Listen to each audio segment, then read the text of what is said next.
दिहली सोहर गवाई भौजी अपना अंगनैया हो। दिहली सोहर गवाई भौजी अपना अंगनैया हो। झुनु झुनवा ले आइहा हो।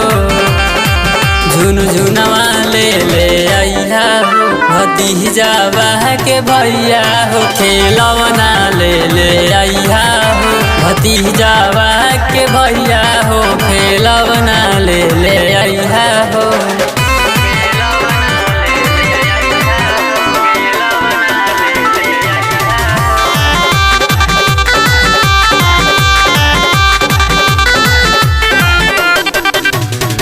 भाभी हो गईली मम्मी भैया तू पापा।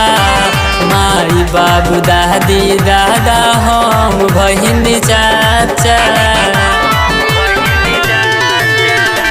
भाभी हो गईली मम्मी भैया तू पापा। माई बाबू दादी दादा हम बहिन चाचा। लागेला मुखड़ा चाँद के टुकड़ा किसन कन्हैया हो।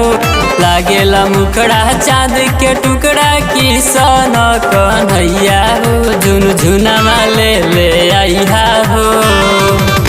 झुन झुनवा ले आइहा हो। भतीजावा के भैया हो खेलवना ले आइहा हो।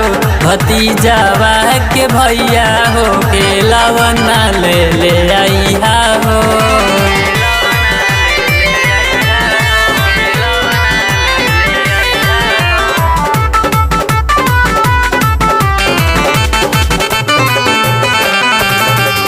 राम के जैसन सुशील सुनर लाला नहवा।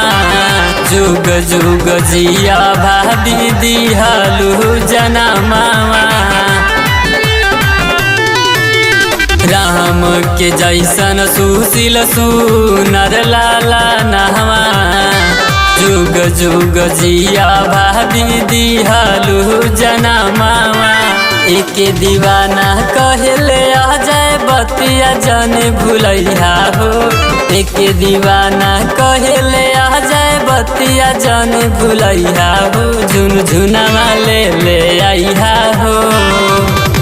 झुन झुनवा ले आइहा हो। भतीजावा के भैया हो खेलवना ले आइहा हो। भतीजावा के भैया हो खेलवना ले आइहा हो।